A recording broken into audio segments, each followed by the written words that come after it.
podcast is powered by Audio House Dublin.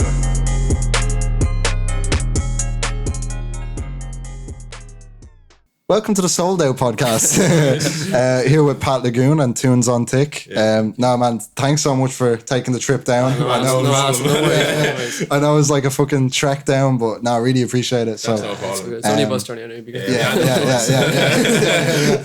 But like, how are things gone? You've obviously had like a fucking sick year for like both of you. So oh yeah, it's been great. Like, you know, starting last June on like all the streaming services, and then seeing where I am now, it's not too bad. Like in under a year or so. Yeah.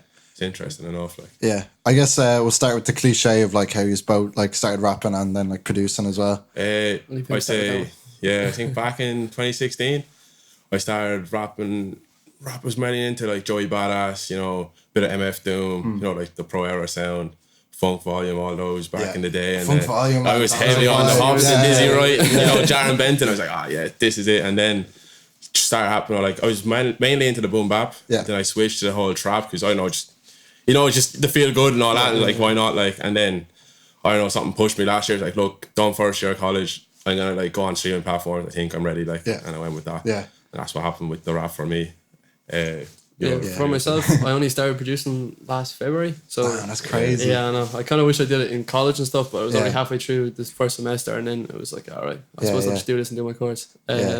As for Paddy, I only found out from one of the lads I play basketball with that he raps.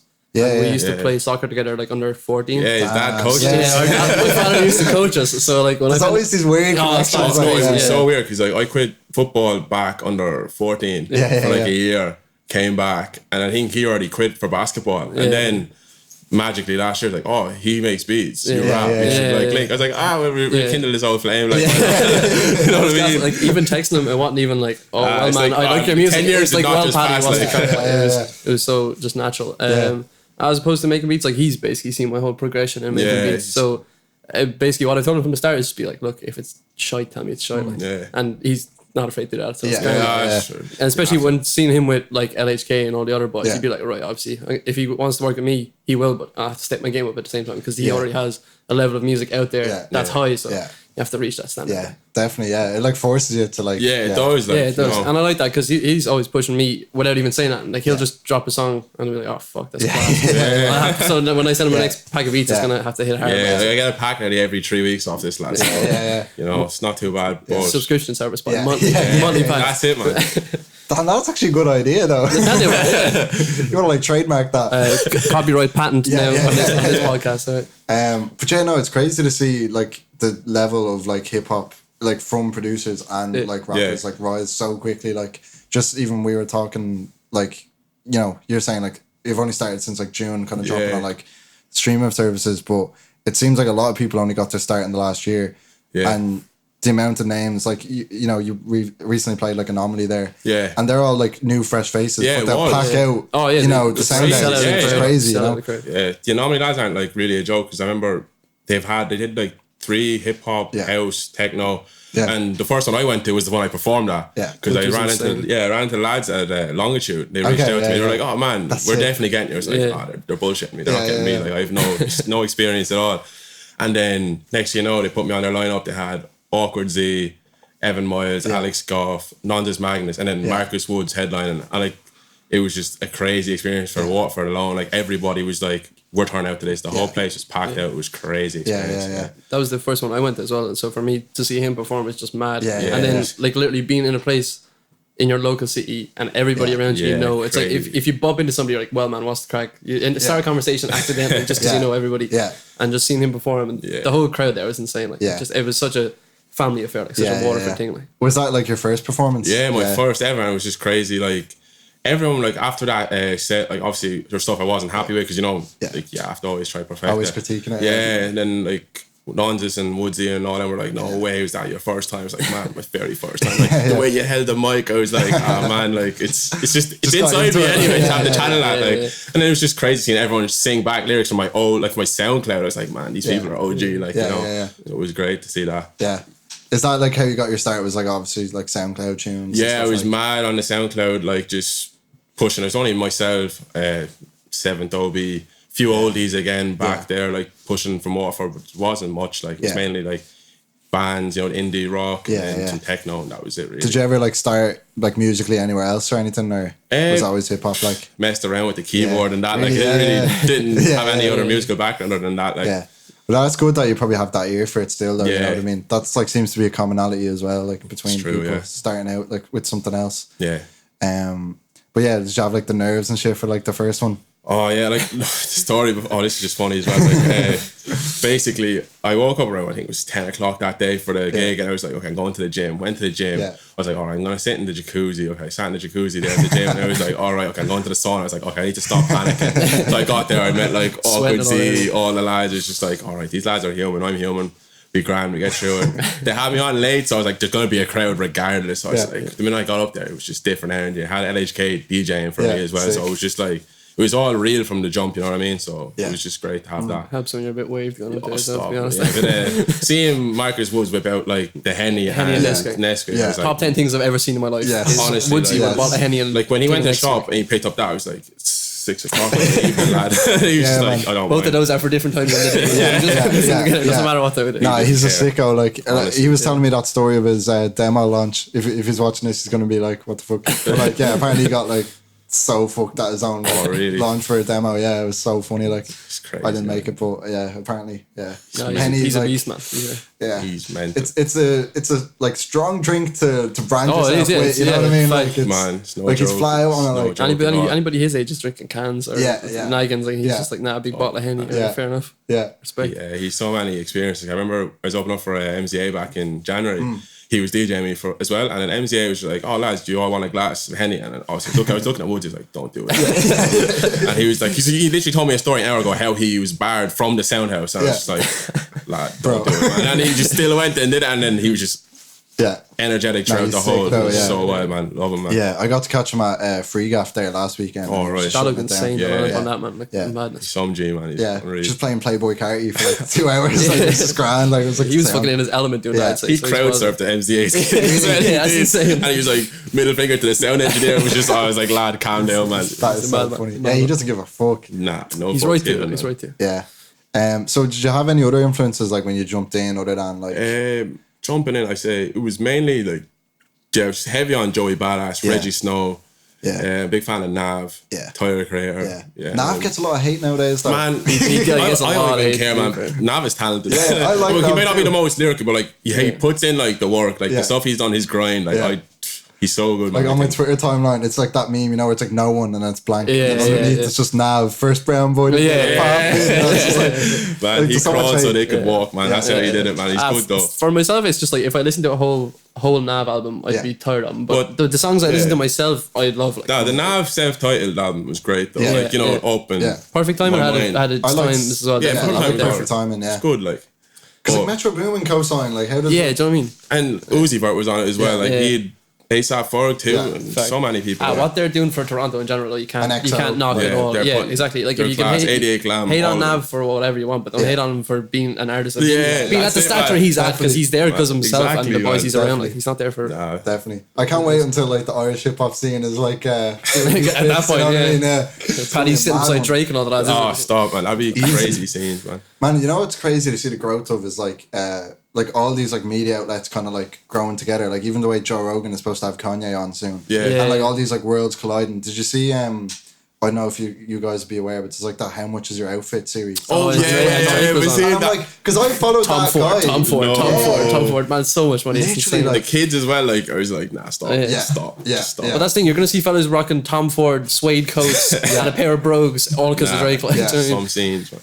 But I love how the outfit was like whatever, like maybe 5 or 10 grand, but then it's the jewellery. The chains, man. It's like Rolly, 200 grand. Sickening, like, absolutely sickening. But how you set for tonight? Obviously, you're opening for Token. I've actually heard. I've literally listened to a few Token songs, but I used to do the freestyles. Back then, he was only known for like the freestyles, Rap God, and all that stuff. And like, we're literally saying he's 21. He's only young as well, so like it's not like I'm looking up to like Token, but it's just like he's the same age, and the way he's grown, I've seen the way growth he carries himself. He doesn't look. I thought he was 25, 26. The way so professional, he carries himself is and his quality. He's like one of the biggest lyricists now up and coming. I'd say like, and his new album is great as well. Like it's very storytelling. We were chatting about it yesterday. It's proper trap. It's really good, man. Flamingos. And he's been killing it. I've been keeping like track of his tour, and he's been killing it. Like, after watching interviews with him, he just seems it's like Jesus. Because for how intense his music was, I was like, right, this fella's gonna come in. Yeah, like he's like you didn't expect him to come in and start like giving you a stink eye. He's like Italian fans. He's like so many fans that, and he's a proper like it's fast rap. You know what I mean? So like you have all these Italians and Germans, all these no English, and they're doing this. No English, but they know your lyrics off. They understand this though. Like you know that's how powerful music is. So it's cool. Yeah, he kind of reminds me of like Logic on his come up as well. Like, it's very by himself and just stuck with it and never. That's just grind it out really. I miss some of his old tracks, man. Like I hate. Who's this Logic? Logic, Oh, he's a big Logic fan. You know, like the trick shot in days. Oh man! Like, what was that song that was it that got him popping though? The Spotlight. Yeah, the Spotlight. Don't start, man. Don't start. The Spotlight is just sick. I remember just getting into him then, and likewise, I was like looking at all his interviews and everything. I got so into him, and like the way he used to like wear chains and everything, and you just realize how he's I think the marriage as well kind of pushed him to where he is now. But like I remember when he dropped that album, and like everyone was like, "Oh, the Suicide Song's like." The Suicide Song. The Suicide Song. Like, what? So many songs. And the Suicide, everyone's going ape shit for. So, It's going back to like that social media buzz, I suppose, though. It's so hard. Yeah, he was, I wouldn't say he was one of the first people, but he caught onto that wave nicely. Social media was kind of cresting as a wave or whatever. And he was a meme as well. When you're a meme, you're going to go viral. Like, But he turned it around, to be fair. He didn't stay a meme. Yeah. Or if he did, he stayed a good one on it. Yeah, that's true. Like, he's still popping, like, in a way. Yeah, everyone making big cash, like, so. Yeah. Can't really hate too much. You can't hate, like. But all I was gonna say is like, would you have like, because you know, I think you probably had one of the best like entries into hip hop kind of last year. Like, I think it's without a doubt, really. I think you and Nilo just came in and just like took over. I was gonna say like, would you have any like sort of advice, even though like you're kind of just getting started, but you've already put in so much work. Like, you have a few tapes, you have a good network. You know, like. People see it out there, like even though again when you came through, I thought you played a lot more gigs. No man, this is my fourth one, like which is mad. So I was gonna say like kind of like where did you get started? Where did you look kind of when you were getting into it? True, I knew everyone's always like, oh yeah, like you're gonna go on to big things. Like there's potential here, like the music. Definitely. Like I think the only problem I was lacking was just, mix and master, and didn't have an engineer or anything, so that was the tough part. But then I was always looking at all these distributors and stuff like that, and then I just put out. Somebody put me on to Paye Fox, and we did the Agua Sippin' EP, and then 909 fucking loved Stack This Bread, and Stack This Bread was getting pushed all over the Southeast. And then I was like, all right, I had like a few LHK beats, I had like Reason and like the Love Bites, and they were written back in January. Like, so I had no engineer, so I couldn't get them done. So I got them done in July. I got Love Bites down in July, and then I waited another few weeks before they normally announced I had a song coming the week before, performed it. And then released it, and then Reason just kicked off. Everyone's like, wait, who's this Pat Lagoon lad from outside Dublin? Like, you know.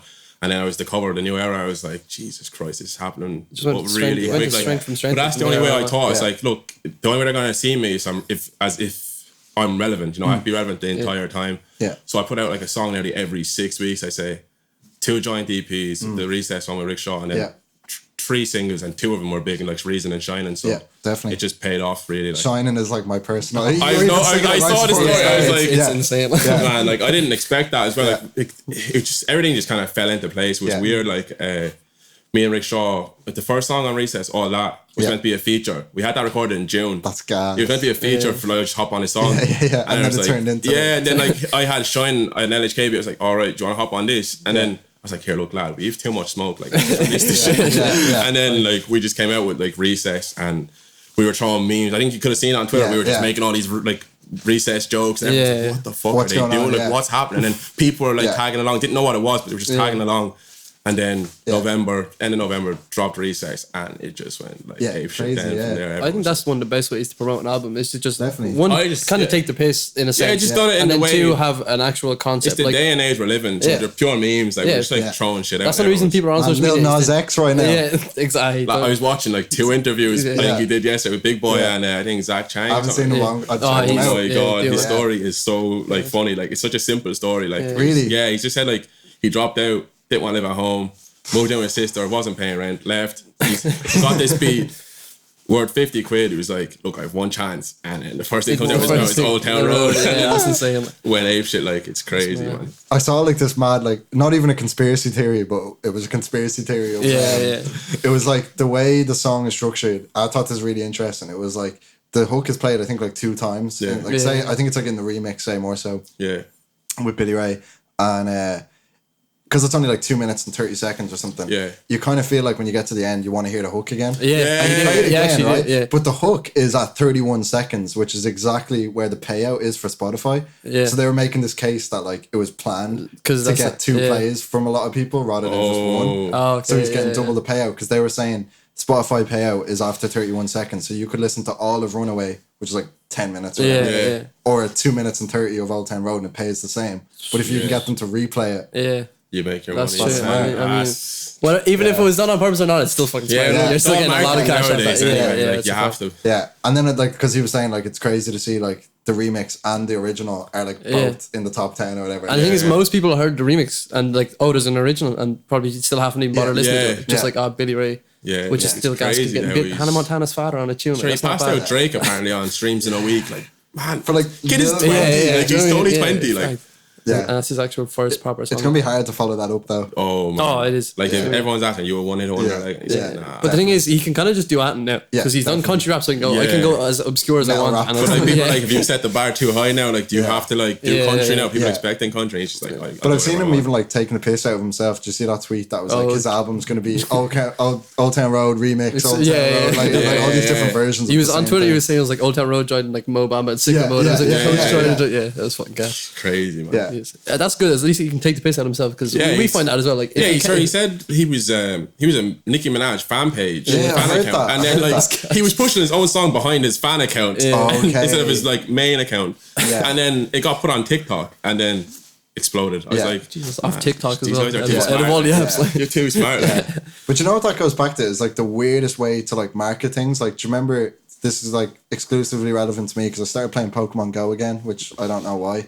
But I was like, they've updated. I've heard they've updated. Yeah, it's not the same. Do you remember? That was a good few months I had on Pokemon Go. Do you remember like when businesses really wanted to be like a Pokestop? So kids would come. Like, it's these like really weird like ways of tapping into like what people fuck with. I guess like in the moment, like people are really digging deep into the whole advertisements and stuff. So country rap is like that's nearly an advertisement thing in itself because I don't know. You could sell a lifestyle with that. You could start selling fucking cowboy boots off Old Town Road if you wanted. Like. And he's kind of like built a fucking pathway now. For everyone. Exactly. I'm going to do country rap now. Like I seen the Irish lads doing tweets like, let's make some country music, man.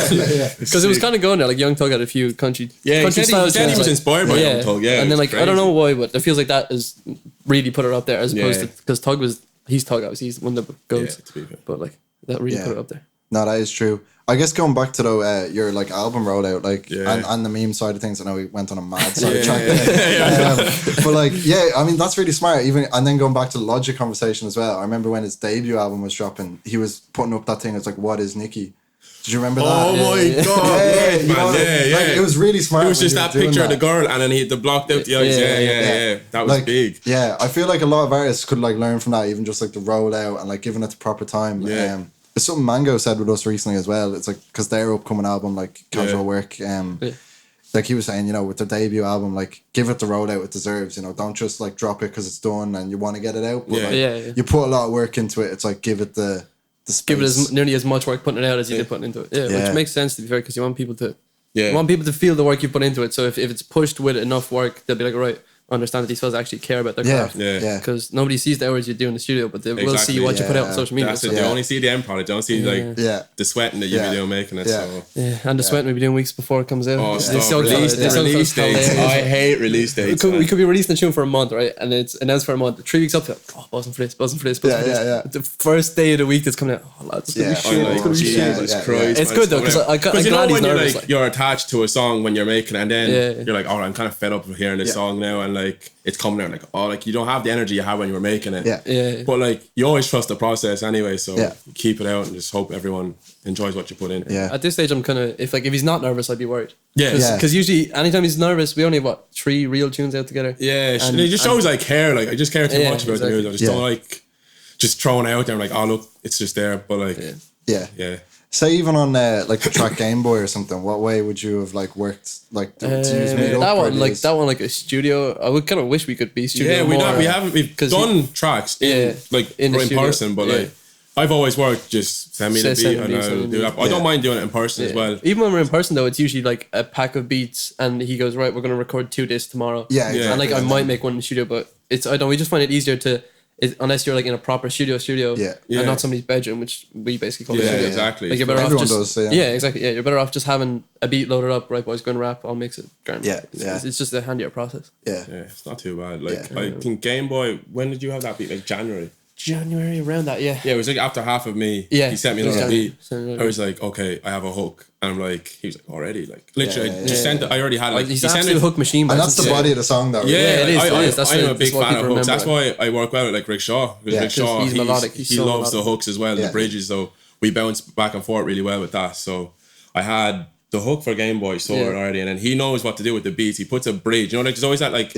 That change up right after the verse. I'm like, man, he knows that's just that has my name. Like if it's a feature, that has my name all over it. Like you know what I mean? So I just attack the beat any way I want. Like if it's melodies, sing rap, or just go rapidly rap, flow. So it's not too bad. Yeah. That's sick to have that chemistry, like you said. Like it's already built in. Like it's like that's why there was never any getting to know each other or getting to know. No awkward phase. Yeah, it was always just like that's good, that's shit. We'll tell each other straight up. Yeah, exactly. Like switch this up, change that. Like there's never any animosity between us at all. Yeah, no, that's seriously sick. But I'll probably have to ask, with a tune like that, like what was your favorite Game Boy game? Oh. I'm gonna have to go Pokemon. Yeah, Pokemon was an absolute Pokemon fiend when I was younger. I was just biting his ear off about Pokemon Emerald earlier. I was lethal, man. Yeah. I only had one Game Boy, then I absolutely broke it. Yeah, same. I had a Game Boy once. As long as I'm switching Nintendo. It was on the DS. I'm easy to convince though. It's like, Nintendo. Like, Nintendo, get it. Like, I think I just didn't have a PSP. That was it. Yeah. I had that hate. I was Xbox for life anyway from the get go. So never went. Like 360 was definitely. 360. Modern Warfare 2. Yeah, exactly. As you need party chat. Like what you doing on a PlayStation. Exactly, man. They brought that in towards the end of PS3 and everyone's like, it's too late now. Yeah. You've already announced PS4. Nobody cares. Can we just go real deep into trick shotting real quick? No, I was waiting for Rust, right? So the way on Rust, you want to be at the top of the ladder. Just like for the 4 people listening that know what we're talking about, like, just like the intervention, like, Stop and power, Commando Pro, what else? Sleight of hand, obviously. Oh man, so many. The clans, just the whole. Everyone was like, you had 14-year-olds who knew how to like record, edit, like graphics design. I was just. It was HD PVRs. That's how long ago that was. No Elgato jobs. Like, I mean, that was proper. Even some people were just using the Modern Warfare 3 like theater as well. Like, and you had a good editor. Like then, it was crazy, man. People made a living off it, like, which is just insane. For me though, that was like the first time. Like, and maybe like you guys might see that in like other hip hop artists, but for me that was like the first time I looked at something and went, oh shit, you can really make anything a business. You know what I mean? If you're smart. Like, definitely, I feel like with anybody who's young, like anybody who's born nearly 2001, 2002 onwards is like, right, I can fucking do anything I want with social media. I can make myself a business. But not chat shit. Your parents like, go whatever you want to do. Like, because there's been too many cases of people being successful from that for them to just go, no, you can't do it. There's a catalogue of like different stuff. And like, I think it's just best that your parents just support what you do anyway. In the end, like, unless you're completely taking the piss. Like, you ever see that kid? Like, what's his name? Official Seth. He's a little kid. He just all dances like the Playboy character. And literally, parents just like, I think it's just him. Does he make money off it? Like, like he'd be wearing like Off-White. He'd be wearing all these like Gucci, Fendi, whatever he wants. Like, and he's just dancing, just doing whatever he wants. I'm like, it's crazy. Not a bad lifestyle. Man. Honestly, not a bad lifestyle at all. Cool. That's good. Yeah, it's some mad shit out there. I like it's something even that we had Nathan Barlow, like there's Jafaris' videos, director, and he was saying like anyone like you said, like born in like our generation sort of, like we all grew up in those like YouTube tutorials and stuff, and like that's just like you realize you can kind of teach yourself anything too. Yeah, that's basically how I taught myself producing. Yeah, that's what I was gonna say. Even like music theory, I'd know absolutely fuck all in terms of scales. No, same with me. Like I would have been back into like the gaming side of YouTube. I knew how to set up like all this, just broadcast and all that stuff. It was cool, man. OBS and shit. Yeah, taught myself Sony Vegas, Photoshop. You just you want to at the time. Like it's so much easier to learn when you're a kid. But then you get into like you start generalizing stuff when you're older and it's getting like I don't like that, I'm gonna do that. But you should always have like an array of skills, you know what I mean? Yeah. That's why even like I'm kind of glad I got into producing so late in a sense, because it's like, right, when you're this age, most new experiences are going to be in a while. And you've done from a kid, you're probably still doing it. You're not going to start a new sport at 20. Most people wouldn't. Like, but then when I started producing, I was like, oh shit, this is something I can. There's still such a high ceiling to do what I want to do, and I'm only fucking 19. 20 now, but 19 at the time. Like, it was just. It just really excited me. And the producers are like becoming like even more so like the front man nowadays. You know what I mean? Too. In America, like Metro Boomin is a household name, and he just makes the beats. Like the man, like, you see his face more than half the rappers. Sometimes when you hear a tag, right. You're like, this beat is gonna go off straight away, man. Yeah, the importance of tags is insane. I think I've already said it on this, but the Take Keith Genius thing. And he's like still in college. Yeah, he's still in college. I think he graduated. I don't know if he's doing his master's, right, but he graduated. He graduated the course he's doing, but at the time he was still in college, and it's mad. Crazy. Imagine having #1 song in the world. Waking up for a 9 a.m. with a few million billion streams or whatever. That'd be madness. Definitely has like 4 phones because his phone goes off. Honestly, definitely can't bring him into lectures, man. Yeah. Hold on, Jay Collin. Your lecturer shout at you. Yeah. It's money on the phone. His ringtone is probably his tag as well. Like, you know what I mean? It's crazy. Yeah. I mean, I didn't expect to go down all these like weird rabbit holes. I keep wanting to go back to like there's so much music, stuff happening. Like so. What I was gonna say, like, do you? You know, because as well, on top of like everything with your rollout and everything like that, I like the way you pay close attention to like your visual side of things, like so with the album covers, and everything like that. Like you always do a good cover too. But are we gonna see more videos coming soon? That's what my summer's about this year. I've literally kind of stepped back from. I'm not planning any EPs yet. I can't really say. You might get a surprise, might not, but like. Mainly visuals. That's my main goal. I already have one video recorded. It's ready. It's with the new release that's coming out next month. So we'll have a visual for that, and it's a concept as well. So it'd be nice. It's a bit like, I don't know. I don't really like comparing it to other like songs, but like it's different. Like it's not my usual. It's a bit ballad. Yeah, kind of like a ballad, like a but trap ballad. You know, kind of. I'm looking forward to that. Like a Juice WRLD sort of robbery. He knows this guy is sharp, man. Fuck, we have to change the tune, man. He already knows. We're done. I'm hyped. But it's like it's a deep song. It's like, you know, kind of it comes from the heart. Like it's real. It's honest. Like it's me. But I made sure to keep that trap element. Like he literally sent me. If this was played live, like the hook is gonna stop. I always focus on hooks that will do well live, you know. So he literally sent me a text and said more drums. Literally, if you see the message, more drums hit harder. Make sure they slap. You know what I mean? Like, and when that chorus comes in, like you're just gonna hear it ring. It's gonna be stuck in your head, honestly. Man. Yeah, I can't wait, man. Yeah, it's good. I'm playing it in the car, and my family are sick of hearing it already. Yeah, my father's like, "Do you have any other tunes of Paddy?" No, we filmed it in Cork, and literally they were like, "This is such a good song." Like we record so many songs. Shout out One Track Media. There's the camera. One Track Media. There's a group from Cork. They're like, I think 3rd or 4th years, and they just do visuals. Like they do short stories, and they do short films as well. And then they reached out and they were like, "Why not?" Like we went down expecting like a camera crew of like 30, 40 year olds. Like, they're all our age. Their parents, 5 of them classmates. I was like, everybody was so sound. But I love that. Like it's organic. It's real. Like it's honest work. So plus they were just chatting to us like we thought like was happening. Like, you think we were friends from the get-go, like it wasn't like businessy or any, and we consider them friends after the day. Yeah, like, even just a day together, they were so fucking dead on. Good people, like, so we definitely have more visuals with them in the future. Yeah, 100% like to work with them again, but they're really, really nice. I'm looking forward to that because that's I think what's bringing like the Irish hip hop to the next level as well is like videos. Now that we've like started, that's it, man. You have to tap into that, like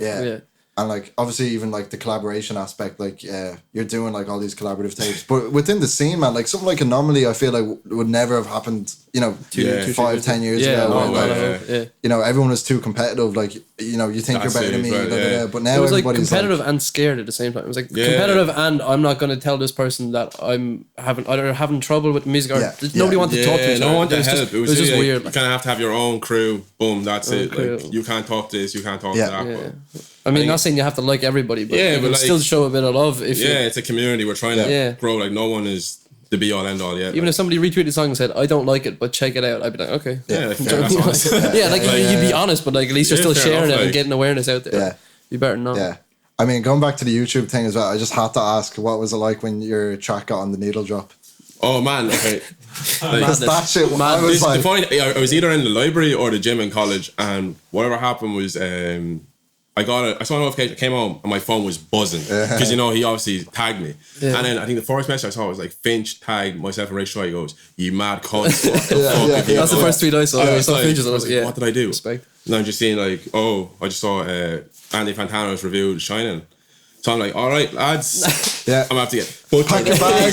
He's gonna absolutely slaughter the song. He's not gonna like anything about it. Were you nervous when you started watching? My heart started beating, and he was just like, he was listening. And I saw his hands move a bit. I was like, oh, he's dancing. I was like, oh lads, he's dancing. What the fuck? This is like 12 midnight. I'm on my own in my room. Like, okay, this is crazy. Freaking out. And then he was just like, oh yeah, it's like. He liked the hook a lot. Like he said, like it was well written. It's an infectious. And then he was like, Drake will definitely steal this song. I was like, oh, like shit, man. No, that's a compliment. That's what I said to you as well, didn't I? I was like, this has a Drake feel to it. Yeah, it was like the thing is, there was no Drake inspiration because HK would be more. He's a big Lil Uzi for Playboy Carti fan. He'd go for there was no Drake element really, and I don't even think I had. But it just has that, like, I could see that song blowing up, you know. Yeah, if it ever got like into the further market, like it definitely would kick off. Like it was crazy, and then like it generated a lot of traffic to this song on SoundCloud and Spotify, so it's cool, man. Yeah, man, that is such a moment though. I wasn't expecting it at all, man. Like I just put it in the replies, didn't think anything come off it at all, and after having Kojak and a few lads, Kojak was the week before, and then like, that was madness. Ghost King is dead. He loved Ghost King is dead. It was crazy. It's mad. Yeah, it's so sick to see. Like we are definitely like starting to break down. Like you see, like even UK magazines covering a few. Like I think Trafaris's last video premiered on Complex and like things like that. Like, that was crazy. We're seeing a lot of things like that. He was the cover of the New Music Friday UK as well. That was a big step for us. He's doing bits. He's doing a lot. Is that like one thing that you find kind of helped your sort of like, I don't know, whether it be like a career, I suppose a career, but like for the.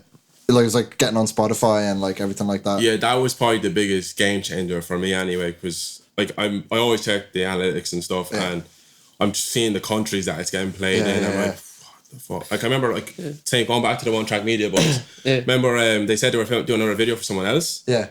From somebody from Belgium or Germany. They're like, oh, we're doing a video for Pat Lagoon. And I was like, I've heard of him. I was like, what do you mean you've heard of me in Germany? Like, what are you doing? Like, no, we've heard of Pat Lagoon in Germany. I was like, you've no business knowing who I am. I was like, what do you mean? Like, it was just crazy. Like just hearing that as well, and like, you know, a few times you would get like people coming because like the scene is actually popping more than people think, and like, like I remember in college, I just said like, oh, did you drop that song like on recess? Like, yeah, that's me. It's like, your music's sick, man. Like, Jesus Christ, like you get those weird encounters with people as well, like, so it's cool to see the people actually paying attention. Definitely, The thing is, even like somebody come up to you in the street, but it's never it's never like, obviously you wouldn't be like Drake famous, but people come up trying to harm you, but you know what I mean? Anytime anybody comes up, it's always nice, it's always respectful, like, it's always well, man, love the music. Especially nights out and walk, they're like, like, that's the best time to get like, oh, that song you dropped was unreal, like, can't wait for the next Anomaly and all that. Like, it's cool to see the people actually listening. And the thing is, you'll see the same head at Anomaly. It's never like, oh, I'll go, but I won't go. Like, they show so much love. Like they literally travelled up. There was a bus full of water. It looked like somebody organised it to go to a festival. It was crazy, insane. Man. Like, do you know what? Like, it's the worst ego killer though. Is like if someone would be like, you know,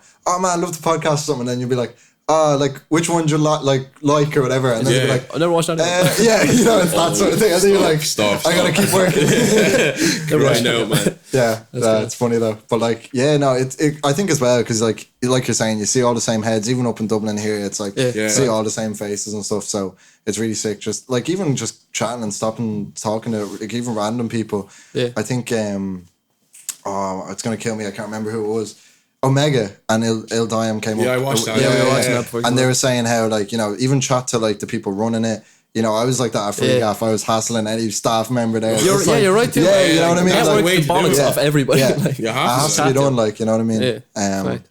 But yeah, I guess, like, is there any like closing things you like want to touch on or like? Not particularly that I know of. Any, I'm trying to think. Obviously, I have that new single. It's coming out this like in May. End of May. Are we gonna? No, we won't say that yet. Just May. The song's called Nova anyway. Nova. There will be visuals for it. Definitely. I'm so hyped for that, man. Honestly, it'll be nice. It's short and sweet, but change of pace from because like I don't have any really similar songs. No song is alike, so this is another different song, but it was made last July. June. It's old, but we've kept it while we've touched it up. We've done what we can do to it. We think it's the finished product now.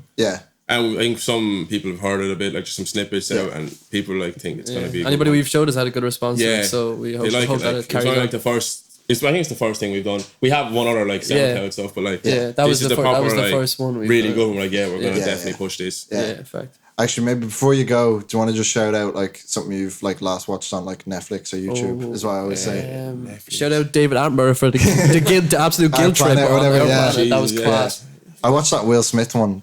I don't usually love like those sort of like nature documentaries, but it was alright because it was more about like space and stuff. So it was kind of cool. Yeah, it's not too bad. I just watching mainly podcasts. I think I'm just big into really. If there's a new artist come out, I have to watch an interview to judge the artist. I can't just say that's that song and that's it. Yeah. No, that's how we got into that's how we got into Vince Staples, because his interviews are fucking hilarious. The man does not try to be funny at all. He just speaks. Same with and Tyler. It's I remember facts. like Tyler. Sway tried to get him. He's like he has this rule where he doesn't freestyle. And Sway got into freestyle. And that was mad. He just took the absolute AK-47. The one on Rosenberg, him and Vince Staples is fucking hilarious. So they both of them did not want to freestyle. They just chatting absolute shit in freestyle. He was like woof woof back. Can't see if it that dark. It's like stop man.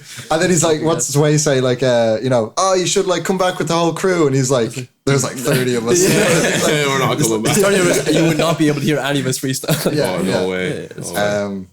No, I'm just saying that's what got me started into all this was like listening to like big artist interviews and stuff. And you do like, graphics as well, don't you? That's crazy. Any artists out there, hit me up. Hey man, push it, man. Use your platform. Honestly, that's the only way to do it. To be fair. Okay, but no, thanks so much for coming up, thanks lads. for having us. Honestly, it's an absolute honor. Like, so, cheers, lads.